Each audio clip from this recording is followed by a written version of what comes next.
دیکھیے مکان کا فرق ہوتا ہے، عظمتوں کا فرق ہوتا ہے. خدا کی قسم وہ سلیمان کا محل تھا، سلیمان کے محل کے حریر کے پردے اور ہیں، سیدہ کے گھر کا دروازہ اور ہے. ایک صلوات پڑھ رہے محمد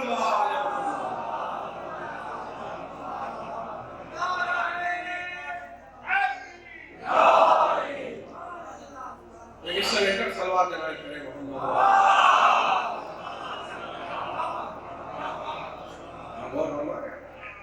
یہ ہے، یہ وہ محبت ہے کہ جس کو شامل کیا جا رہا ہے کس کے ساتھ؟ نمازوں کے ساتھ. امام احمد ابن حنبل کا مشہور فتویٰ ہے، امام احمد ابن حنبل کا فتویٰ ہے. میں آغاز سیستانی کا فتویٰ نہیں سنا رہا ہوں. امام احمد ابن حنبل بھی کہہ رہے ہیں کہ من لم یصلی علیکم لا صلاۃ لہ. یہ آل محمد جس نے آپ پر نماز میں صلوات نہیں پڑھی اس کی نماز ہوئی نہیں. چاہے حنبلی ہو چاہے شافعی ہو، محبت سے سب واقف ہو، اس ولایت سے سب واقف ہو. اور فرمانے یہ ولایت وہ نہیں ہے کہ کوئی 20-25 دن غائب رہے اور بڑے بڑے بال کر کے چلا آئے.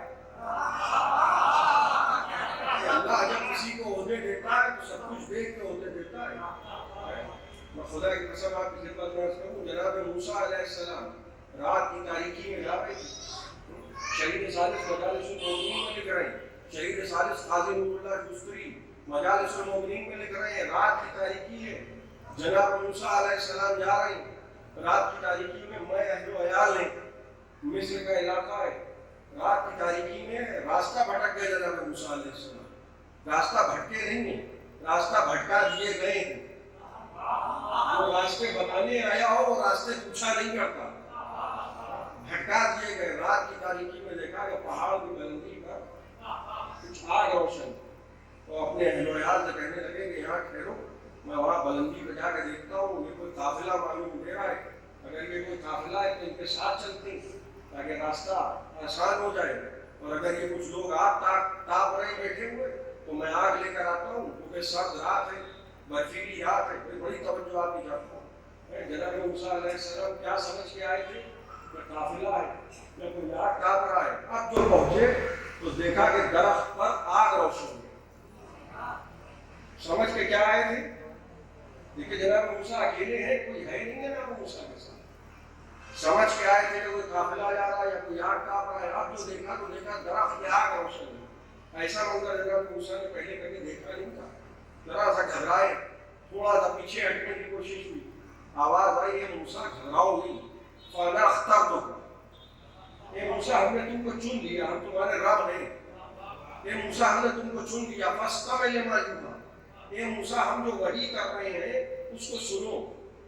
اور ہمارے موسیٰ علیہ السلام اکیلے ہیں، رات کی تاریکی ہے اور وہاں کیا ہو رہا ہے؟ موسیٰ ہم نے تم کو چن لیا، ہم نے تم کو منتخب کر لیا، ہم جو وحی کر رہے ہیں اس کو سنو.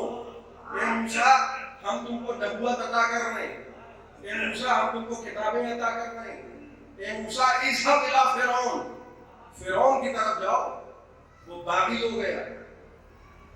بڑی لطیف بات آپ کے خدمت میں عرض کر رہا ہوں. پہلا حکم جناب موسیٰ کو کیا ہوا؟ فرعون کی طرف جاؤ. دیکھیے ظلم کے خلاف قیام اولین حکم ہے. یہ بھی کہا جا سکتا تھا، یہ بھی کہا جا سکتا تھا موسیٰ جاؤ قوم کو نمازیں پڑھاؤ. جب ظالم کی اتباع کی جا رہی ہو تو نمازیں پڑھ کے امت کرے گی کیا؟ یزید جیسوں کی پیروی کی جائے. اسی لیے تو حسین کہہ رہے تھے میں جب کی امت کی اصلاح کے لیے جا رہا ہوں. معلوم ہوا نمازیں پڑھ کے بھی لوگ گمراہ ہوتے ہیں، عبادتیں کر کے بھی لوگ گمراہ ہوتے ہیں. جناب موسیٰ کو دیا جا رہا ہے اذهب الى فرعون، اور جناب موسیٰ کو کیا دیا گیا؟ 2 معجزے دیے گئے. اے موسیٰ یہ تمہارے جلے ہوا ہاتھ جل گیا ہے. جناب موسیٰ کو قرآن میں کیا حکم آیا؟ وَأَضْمُمْ يَدَاكَ إِلَىٰ جَنَاحِكَ تُخْرِجُ الْبَيْضَاءَ. اے موسیٰ یہ اپنا ہاتھ اپنے بغل میں لے جاؤ اور اس کے بعد اس کو نکالو گے تو وہ سورج کی طرح چمکے گا. دیکھیے اللہ عہدگار کو نبی نہیں بناتا.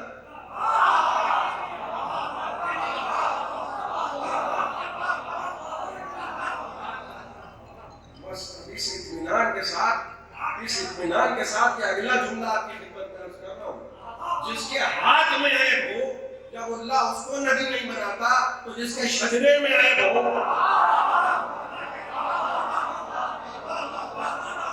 بتا اس کو نبوت کیا کرنا؟ عیبدار شجرے والا نبی نہیں بن سکتا، عیبدار شجرے والا امام نہیں بن سکتا، یہ ممکن ہی نہیں ہے۔ غیروں کیا بن جائے ہمیں اعتراض نہیں، ہر ایک کا ذمہ دار ہم نہیں ہیں، کون کس کو کیا بنا رہا ہے ہم اس کے ذمہ دار نہیں ہیں، ہم تو اپنی بات کر رہے ہیں۔ جناب موسیٰ علیہ السلام ہاتھ جلا ہے، کیا بنا دیا؟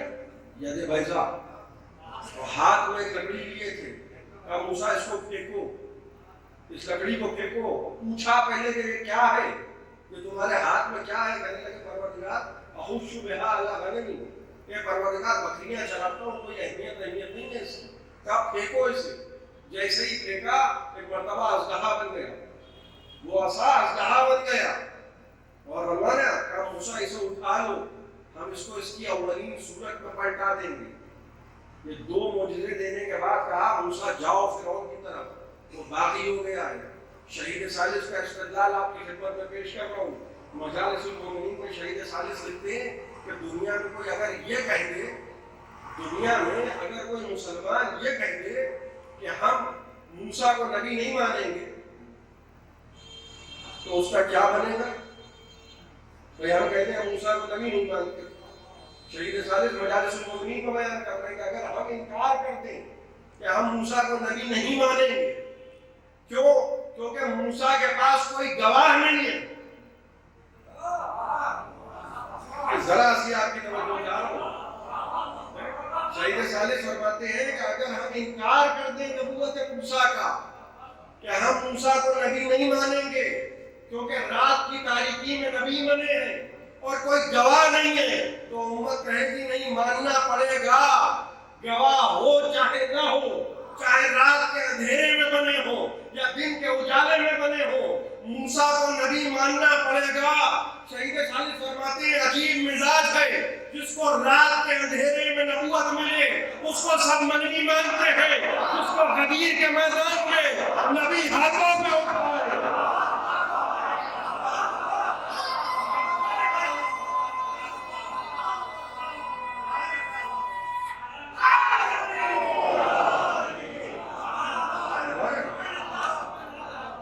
جس کو نبی ہاتھوں پر اٹھا رہے ہو اس کی امامت کے متعلق لوگوں کا اعتراض ہے۔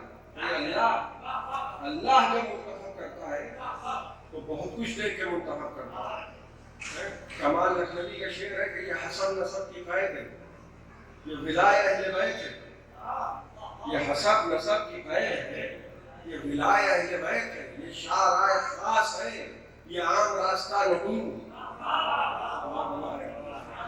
جب اللہ منتخب کر رہا ہے تو کس طرح سے منتخب کر رہا ہے؟ جناب موسیٰ کا ہاتھ جلا ہے، ہاتھ جلا ہے، تو یہ ذہن میں رکھیے گا۔ ایک طبقہ بکراتوں کا ایسا پیدا ہوا جس نے امام حسن کے مزاج الگ بتا دیا، امام حسین کا مزاج الگ بتا دیا، کہ بڑے بھائی کا مزاج سلو پسند تھا، چھوٹے بھائی کا مزاج جنگ پسند تھا۔ یہی تو کہا گیا۔ اصل میں یہ کہنے والے وہ لوگ تھے جو تھرڈ کلاس کافر تھے اور فرسٹ کلاس مسلمان ہو گئے۔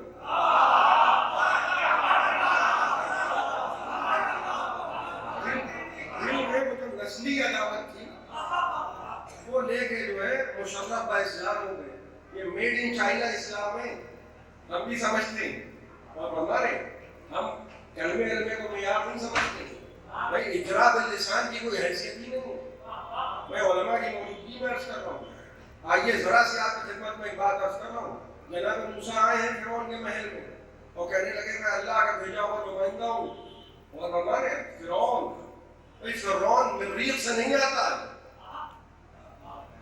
فرعون کوئی پلینٹ سے نہیں آیا، جو اپنے علاوہ دوسرے کی رائے برداشت نہ کرے وہی فرعون ہے۔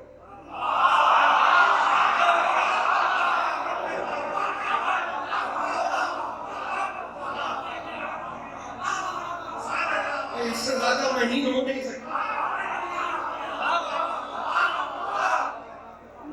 میرے ترکش میں اس سے زیادہ مہین تیر تھا نہیں، اور ہمارا کیسا اپنی رائے سننے کا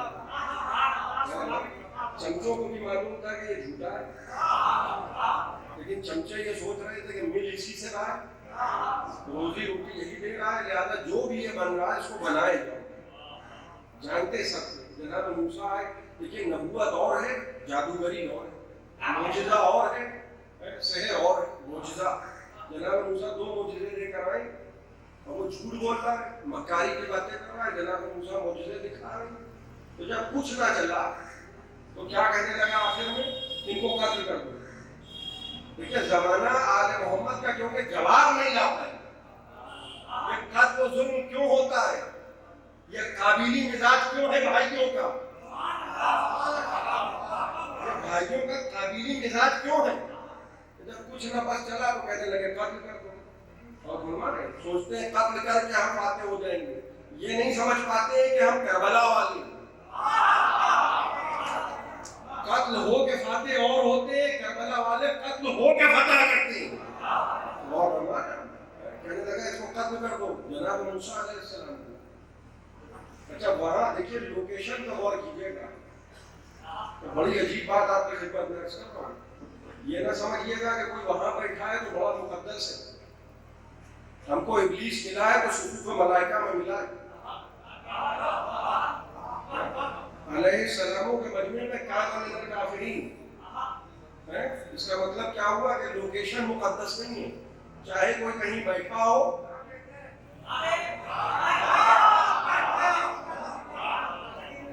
ادھر بیٹھے ہو ادھر بیٹھے ہو، اس سے زیادہ میں نہیں کہہ سکتا، کوئی کہیں ہو، لوکیشن اہمیت نہیں رکھتی۔ فرعون کے محل میں ایک شخص بیٹھا ہے، پوری توجہ آپ کی چاہ رہا ہوں، فرعون نے کہا موسیٰ کو قتل کر دو، اور قرآن کہہ رہا ہے، روایت نہیں ہے، قرآن کہہ رہا ہے کہ ایک شخص اٹھ کے کھڑا ہو گیا، ایک شخص فرعون کے محل میں بیٹھا ہے، تو محل میں بیٹھا ہے تو لوگ یہی تو سوچیں گے نا کہ دیکھیے دربار میں بیٹھے ہیں، اور وہ دربار میں بیٹھنا فرعون صفت ہونے کی دلیل نہیں ہے، اور ہمارے ایک شخص مسجد میں بیٹھا ہے، ذرا سی بات میں آپ کی خدمت میں عرض کرتا ہوں، مسجد میں بیٹھا ہے، مسجد، اور مولا علی خطبہ دے رہے ہیں، خطبۃ المتقین، خطبۃ المتقین نہج البلاغہ میں موجود ہے، مولا علی خطبہ دے رہے ہیں، جنہوں نے کہا تھا مولا صفی المتقین حتیٰ کانی انظر الیہم، یا علی متقین کی ایسی تعریف کیجیے کہ گویا میں اپنی آنکھوں سے متقین کو دیکھوں۔ جب مولا نے خطبہ بیان کیا وہ برداشت نہیں کر پائے، گرے، بے ہوش ہوئے اور گر کے مر گئے۔ مسجد میں بیٹھے تھے منافق کہنے لگے یا علی یہ تو بے ہوش ہو گئے، یہ تو انتقال کر گئے، آپ پر تو اثر ہی نہیں ہوا۔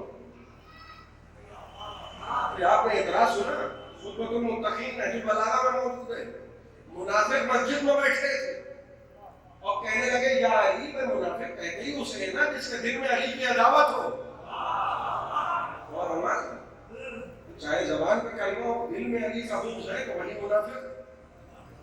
ایک مرتبہ مولا علی نے چہرہ دیکھا، بھائی مولا علی نے ہم کو 1400 برس پہلے بتا دیا کہ دیکھو یاد رکھنا لوکیشن کو کبھی مقدس نہ سمجھنا۔ جیسے ہی خطبۃ المتقین دیا، صحابی گرے، بے ہوش ہوئے، گر کے مر گئے۔ منافقوں نے کہا یا علی آپ کو تو کچھ نہیں ہوا، آپ ایسے ہی بیٹھے ہیں۔ مولا نے عجیب جواب دیا، کہنے لگے کہ تو نہیں بول رہا، ایک بڑی توجہ چاہ رہا ہوں، کہنے لگے کہ تو نہیں بول رہا ہے، لقد تساقم الشیطان ولا لسانک، یہ تو نہیں بول رہا ہے، تیری زبان سے شیطان بول رہا ہے۔ بھائی مولا نے 1400 برس پہلے بتا دیا، علی کے خلاف کوئی مسجد میں بھی بیٹھ کے بولے اللہ کا بندہ نہیں ہے، شیطان کی اولاد۔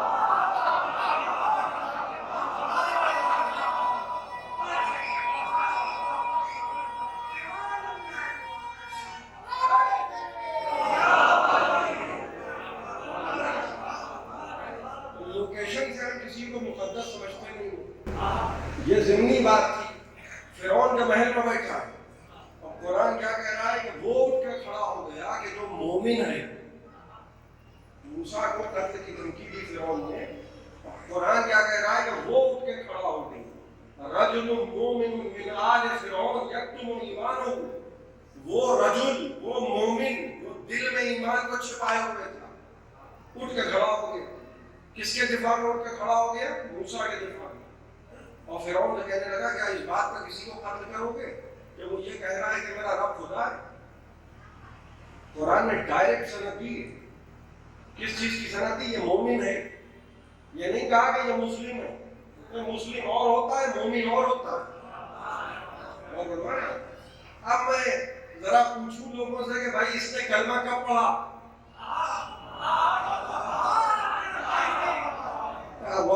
میں اس نے کلمہ کب پڑھا؟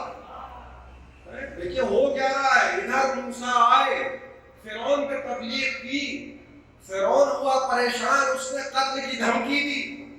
جیسے ہی قتل کی دھمکی دی وہ اٹھ کے کھڑا ہو گیا. قرآن اس کے لیے کہہ رہا ہے دل میں ایمان کو چھپائے ہوئے تھا، یہ مومن ہے.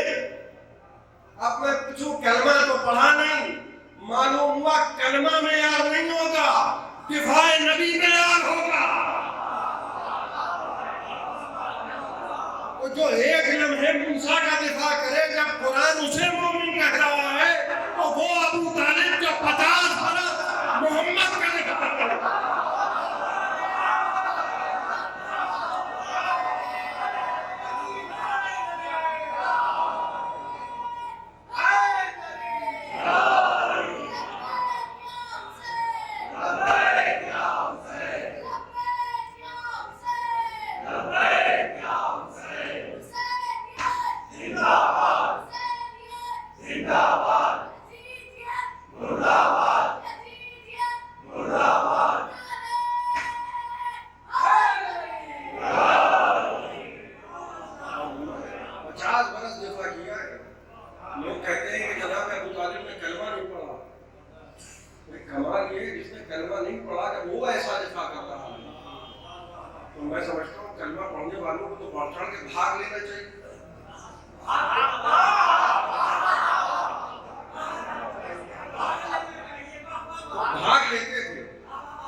یہی تو مزاج ہوتا ہے.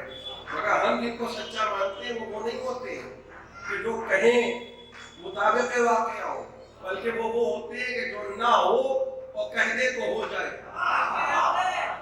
جیسے وہاں کوئی درزی نہیں تھا، لیکن جناب فاطمہ نے کہا کہ بچوں تمہارے کپڑے درزی کے پاس ہیں. ہمارے یہاں صدیق اور صدیقہ کا معیار الگ ہے، اور ہمارے موسیٰ علیہ السلام کا ہاتھ جلا ہے. تو جلدی جلدی آپ کی خدمت میں باتیں عرض کر رہا ہوں. کہنے لگے کہ جناب حسن کا مزاج اور بڑے بھائی کا مزاج الگ ہے. لیکن مزاج الگ نہیں ہے، یہ حق پہ دماغ پیدا ہو رہا ہے کہ بھئی عیب نکالو. امت نے دیکھیں کیا کمال کیا ہے. آپ یہودیوں کو دیکھیے وہ حد سے بڑھا رہے ہیں، عیسائیوں کو دیکھیے وہ حد سے بڑھا رہے ہیں. اور امت کا عالم یہ ہے کہ کہہ رہی ہے نبی کے سینے میں معاذ اللہ نقطۂ کفر تھا. یہ آپ بہت بڑھا رہے، نبی کے سینے میں نقطۂ کفر. نبی کہاں نبی اور کہاں معاذ اللہ نقطۂ کفر. امت گرا رہے. یہ مزاج آپ غور کر رہے ہیں. اللہ ابدار کو عہدہ نہیں دیتا ہے. یہ ہاتھ جلا کیسے جلا موسیٰ؟ تو جلا ایسے ہاتھ کہ فرعون نے خواب دیکھا تھا. فرعون نے خواب دیکھا تھا اور وہ خواب یہ تھا کہ ایک بچہ پیدا ہوگا تو وہ تیری حکومت الٹ دے گا. یہ کمال کی بات ہے. ہم کہتے ہیں کہ صاحب امام آئیں گے، ہم یہ کہتے ہیں کہ صاحب امام آئیں گے، تو لوگ کہتے ہیں کب آئیں گے؟ یہ کیسی باتیں کر رہے ہیں؟ یہی تو ہوتا ہے نا، یہ کب آئیں گے صاحب، آتے کیوں نہیں؟ کب آئیں گے کب آئیں گے کب آئیں گے؟ نبی کہہ رہے ہیں کہ آئیں گے اور امت کو یقین نہیں آ رہا ہے۔ فرعون نے جادوگروں نے کہہ دیا کہ موسیٰ پیدا ہوں گے، اس کو یقین نہ آیا، اس نے کہا کہ بھائی ہم تو ایسا موقع ہی نہیں آنے دیں گے کوئی پیدا ہو۔ اچھا اس کو بھی خواب دکھا دیا گیا کہ بھیا ذرا حواسوں میں رہنا، کوئی آنے والا پردہ غیب سے آ کے رہے گا، زیادہ فرعون نے تمہاری عروج میں نہ آئے، زیادہ وہ بچہ جب آیا ماں دیکھ ہوا کہ دریا انہیں کی مدوں کے حوالے کرو تو جلدی جلدی آپ کی خدمت میں عرض کرنا، جناب موسیٰ علیہ السلام کو گود میں جب لیا ہے جناب آسیہ نے، تو فرعون جو تھا وہ تو ڈرا ہوا تھا۔ ایک مشہور کہاوت ہے کہ چور کی داڑھی میں تنکا، تو دل میں اس کے ڈر بیٹھا تھا۔ تو یہ کہاوت کا مطلب یہ نہیں ہے کہ چور کلین شیو نہیں ہو سکتا ہے، اور ہمارا یہ تو کہاوت ہے خالی کہ چور کی داڑھی میں تنکا، تو دل میں اس کے ڈر بیٹھا تھا، وہ ڈر اپنی نگاہ سے جناب موسیٰ، اس نے ایک دن اپنے محل میں امتحان رکھا، ایک گوہر منگایا اور ایک طرف ایک انگارہ منگایا۔ بڑی توجہ آپ کی چاہوں، دیکھیے یہ ذہن میں رکھیے گا، بڑے بھائی کا مزاج اور چھوٹے بھائی کا مزاج اور، امام حسن کا مزاج اور امام حسین کا مزاج اور، یہ ذہن میں رکھیے گا۔ اس نے ایک روز امتحان کی غرض سے اپنے محل میں ایک کشت میں انگارہ منگوایا اور ایک کشت میں ایک طرف ایک جوہر منگوایا، اور وہ یہ چاہتا تھا کہ امتحان ہو جائے۔ موسیٰ علیہ السلام، یہ فرعون کہتا ہے کہ اگر یہ اللہ کی طرف سے آیا تو خطا نہیں کریں گے،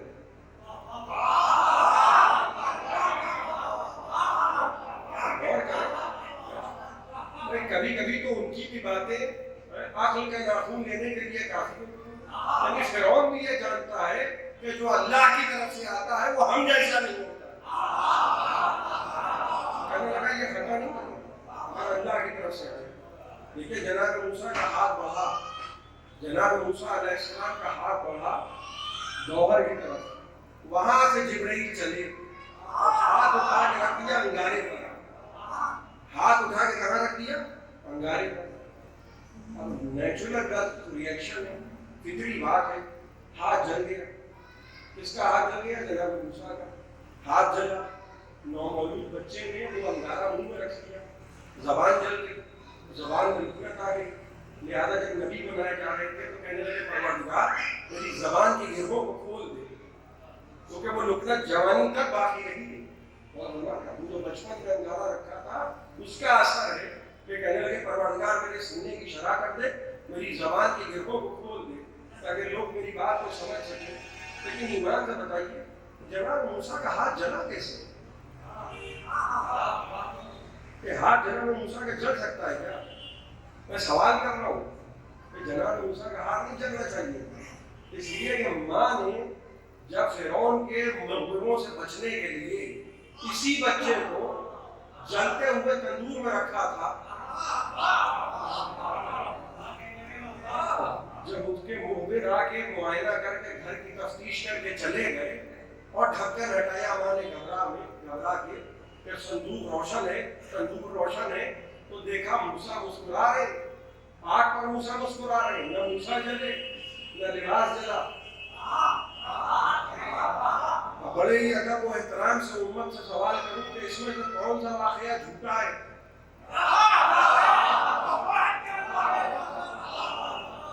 وہاں تو حسن اور ہے، حسین اور ہے، مزاجوں میں فرق ہو بھی سکتا ہے مگر ہو اس لیے نہیں سکتا کہ دونوں امام ہیں۔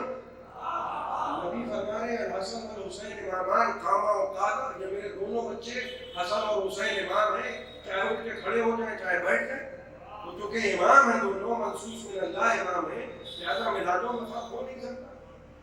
لیکن اس میں سے کہ جناب موسیٰ علیہ السلام گھر میں نہیں جلے، فرعون کے محل میں جل گئے، تو یہ ہو کیا رہا؟ اس میں تو کون سا واقعہ جھوٹا ہے؟ یہ کیسے ممکن ہے کہ ایک ہی شخص ایک ہی عمر میں تقریباً زیادہ فاصلہ بھی نہ ہو، یہاں آگ نہیں جلائے وہاں آگ جلا دے؟ بھائی امت سوال نہیں دے گی، آل محمد سوال کا جواب دے گی۔ میں دیکھیے ہوا کیا، میں کہوں پروردگار یہ مسئلہ کیا ہے؟ لوگ ہم کو یہ بتا رہے ہیں کہ حسن کا مزاج اور حسین کا مزاج اور، حسن نے صلح کر لی، حسین نے جنگ کر لی۔ دیکھیے امت کو بچانا مقصود ہے، اسلام کا تحفظ مقصود ہے۔ وہاں جناب موسیٰ علیہ السلام نہیں جلے، کیوں؟ کیونکہ نہ جلا کے زندگی بچانا ہے۔ متوجہ ہے نا؟ وہاں جناب موسیٰ علیہ السلام کو ماں نے جب تندور میں رکھا تھا تو کیوں نہیں جلے؟ کیونکہ نہ جلا کے موسیٰ کی زندگی بچانا ہے، نہ جلے تاکہ زندگی بچ جائے۔ اور جب فرعون نے گوہر اور انگارہ منوایا تو جلایا، کیوں؟ کیونکہ جلا کے زندگی بچانا ہے۔ اب وہ ایک تو شخص ایک ہے، کہیں جل رہا ہے کہیں نہیں جل رہا ہے، کیوں؟ کیونکہ بچانا ہے زندگی، ویسے ہی بچانا ہے دین۔ کہیں حسن صلح کریں گے، کہیں حسین جنگ کریں گے۔ صلوات پڑھیں محمد و آل محمد۔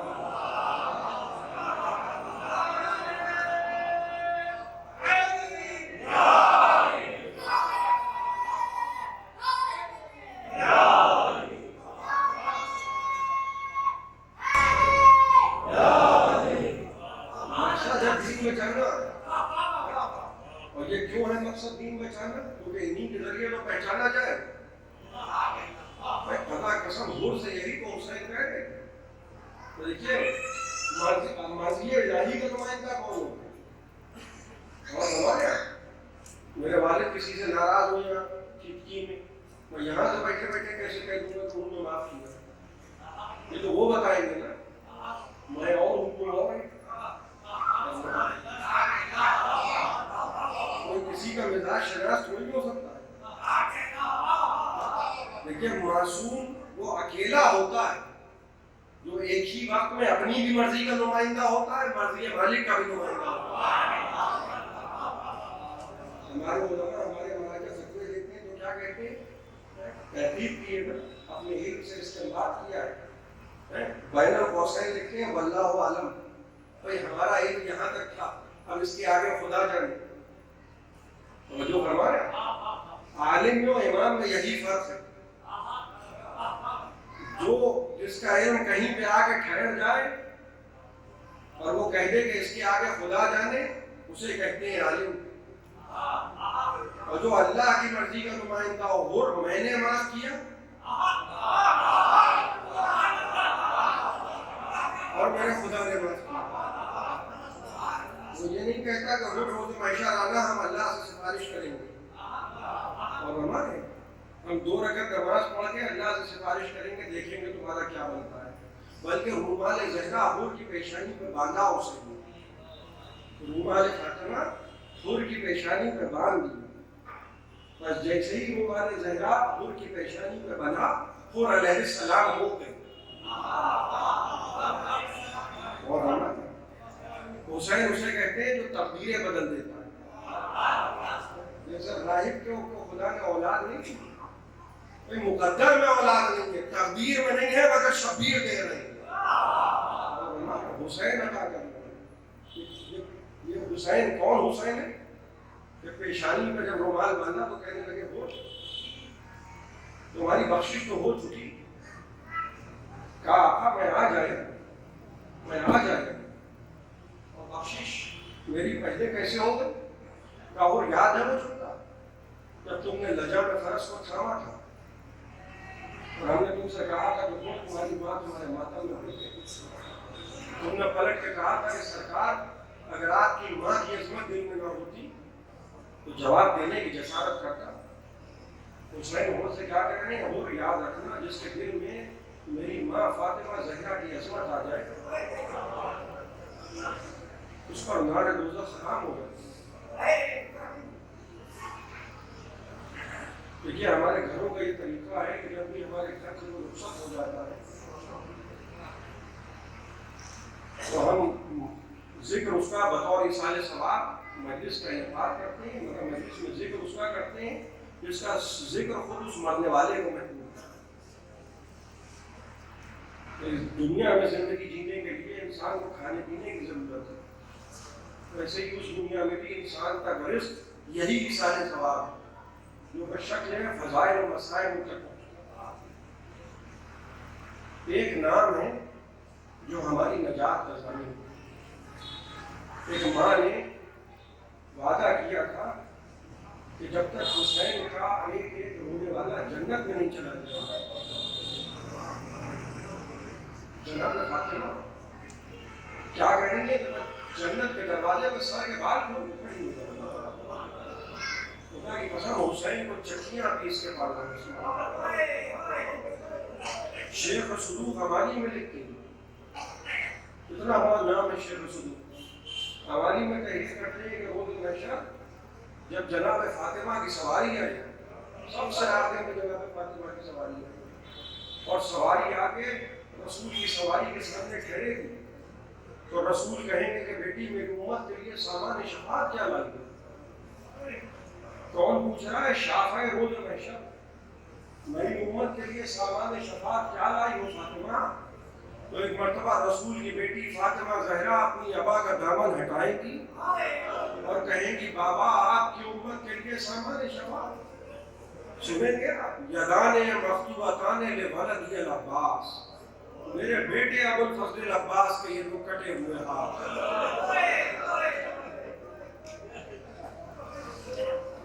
بس چند جملے بطور سارے ثواب کے آپ کی خدمت میں عرض کروں۔ میرا بیٹا عباس، عباس جناب فاطمہ کے بیٹے نہیں ہیں، عباس جناب ام المؤمنین کے بیٹے ہیں، مگر روز قیامت جناب فاطمہ کیا کہیں گے؟ لولدی العباس، کہ عباس میرے بیٹے عباس کے دو کٹے ہوئے ہیں۔ خدا کی قسم کیا کردار ہے عباس، یہ جو ہم زبان سے کرتے ہیں، یہ جو آپ مجلسوں میں آ کے کرتے ہیں، یہ سب نصرت حسین ہے، یہ سب نصرت حسین ہے۔ لیکن حسین کے سب سے بڑا ناصر کون ہے؟ سب سے بڑا حسین کا ناصر کون ہے؟ جس کے لیے مولا علی نے دعا مانگی تھی کہ پروردگار مجھے ایک ایسا بیٹا عطا کر کہ جو کربلا میں میرے حسین کی مدد کرے۔ یہاں علماء موجود ہیں، میں بڑی ذمہ داری سے ایک بات آپ کی خدمت میں رکھتا ہوں۔ بہت سے لوگ میری بات کی تائید کریں گے، حرم جائیے کربلا، اور اگر کوئی مولا امام حسین علیہ السلام کے حرم کے آگے کھڑے ہو کے نماز پڑھنے لگتا ہے تو خادم اس کو ٹوکتے ہیں کہ حرم زری کے آگے کھڑے ہو کے نماز نہ پڑھو، اس لیے کہ امام کے آگے کھڑے ہونے کی اجازت کسی کو نہیں، اور ہونا بھی یہی چاہیے، امام کے آگے کوئی نہیں کھڑا ہوتا۔ لیکن نصرت کے اس پہلو پہ غور کیجیے گا، عباس کیسے ناصر ہیں حسین کے؟ جب قافلہ جا رہا تھا تو حسین کا گھوڑا سب سے آگے اور عباس کا گھوڑا سب سے پیچھے، مگر آج ترتیب کیا ہوتی ہے کہ جب زری ہوتی ہے تو علم آگے ہوتا ہے، اور فرمایا آج جب زری برآمد ہوتی ہے تو عباس کا علم آگے ہوتا ہے۔ ایسا کیوں ہوا کہ جس کا گھوڑا کل سب سے پیچھے تھا اس کا علم آج سب سے آگے۔ خدا کروٹ کروٹ جنت نصیب کرے، میر علی صلی اللہ علیہ دو مصروں میں اس معاملے میں کو حل کرتے ہیں۔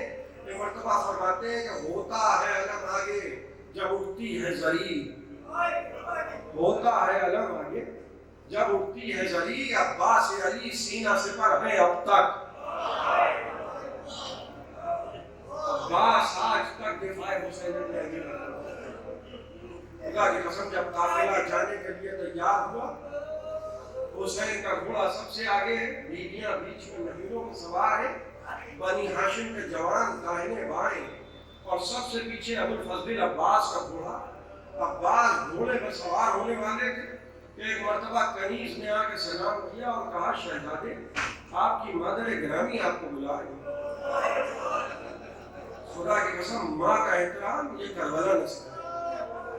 عباس دوڑتے ہوئے آئے اور ماں کے قدموں پہ سر رکھ دیا، کہنے لگے اماں کیوں بلایا ہے؟ کہا عباس جاؤ میں تمہیں جانے سے نہیں روکوں گی۔ یہ کون ماں ہے جو جنت البقیع میں قبر جناب سیدہ میں بیٹھ کے کہتی تھی ہے بی بی اگر میرے بیٹے کے بازو سلامت ہوتے تو کربلا میں حسین کبھی رلا رلا کے نہ مارے جاتے۔ عباس جاؤ عباس، ماں تمہیں جانے سے نہیں روکے گی۔ عباس تم بھی جاؤ اپنے تینوں بھائی بھائیوں کو ساتھ لے جاؤ عباس، عباس اپنے بیٹے کو بھی ساتھ لے جاؤ، چھوٹے بیٹے کو ہمارے پاس چھوڑ دو تاکہ کوئی ہمارے بڑھاپے کا سہارا رہے۔ عباس مگر جا تو رہے ہو عباس، تم کو یہ معلوم ہے نا کہ تم اس دنیا میں کیوں آئے ہو عباس؟ عباس تم کو معلوم ہے نا کہ تم اس دنیا میں کیوں آئے؟ ماں یاد دلا رہی ہیں، اے عباس بھول نہ جانا بابا نے دعا مانگی تھی، پروردگار مجھے ایک ایسا بیٹا عطا کر جو کربلا میں میرے حسین کی مدد کرے۔ عباس جاؤ مگر ایک بات یاد رکھنا، اگر تم زندہ رہے اور حسین کے جسم پر ایک زخم آ جائے، خدا کی قسم تمہاری ماں ام البنین دودھ نہ بخشے گی۔ عباس جاؤ مگر زینب کی چادر سے ہوشیار۔ بس چند جملے اور میں نے آپ کی زحمتوں کو تمام کیا۔ خدا آپ کو کوئی غم نہ دے سوائے غم سرکار سے۔ بڑا یقین ہے جناب عباس کی والدہ کو، خدا کی قسم جس کا عباس جیسا بیٹا ہو، بڑا یقین ہے کہ حسین حفظ و امان میں ہے کیونکہ پرچم عباس کے ہاتھوں میں ہے۔ ایک مرتبہ 20ویں محرم کو والی مدینہ نے مسجد مدینہ سے اعلان کیا، مدینہ والوں کربلا میں حسین مارے گئے۔ بس ابھی کو یہ اعلان کر رہا تھا کہ وہ کہتا ہے کہ میں نے دیکھا کہ مستورات کے مجمع سے ایک بلند قامت بیوی اٹھی اور مجمع کو چھیڑتے ہوئے ممبر کے قریب آئی، خلون الطریق، مجھے راستہ دو، مجھے راستہ دو۔ ایک مرتبہ ممبر کے قریب آ کے کہنے لگی ہے والی مدینہ یہ بتا، یہ جو تو نے ابھی اعلان کیا کہ کربلا میں حسین مارے گئے، یہ بتا کہ عباس کا خط خدا آپ کو کوئی غم نہ دے سوائے غم سرکار سید الشہداء۔ بس ایک سوال کا جواب دے، میرا بیٹا عباس کہاں تھا؟ کیا بی بی کربلا میں عباس کے بازو قلم ہو گئے؟ وہ فوج کا نشان عباس کے خون میں ڈوب گیا؟ کیا والی مدینہ بس ایک سوال کا جواب اور دے، یہ بتا کہ پہلے آقا حسین مارے گئے یا پہلے میرا بیٹا عباس مارا گیا؟ اس نے ہاتھوں کو جوڑ کے عرض کیا، بی بی جب تک عباس کے بازو سلامت تھے، ارے کسی کی جرأت نہ تھی کہ حسین کو نظر بھر کے دیکھتا۔ پہلے عباس کے بازو قلم ہوئے، پھر حسین کی گردن پہ خنجر آیا۔ عباس کی والدہ چلی، مسجد سے باہر آئیں، جنت البقیع پہنچی، قبر جناب سیدہ پہ آئیں، دونوں ہاتھ رکھے، کہے بی بی قیامت کے دن گواہ رہنا، ساری زندگی ماں نے خدمت کی، کربلا میں میری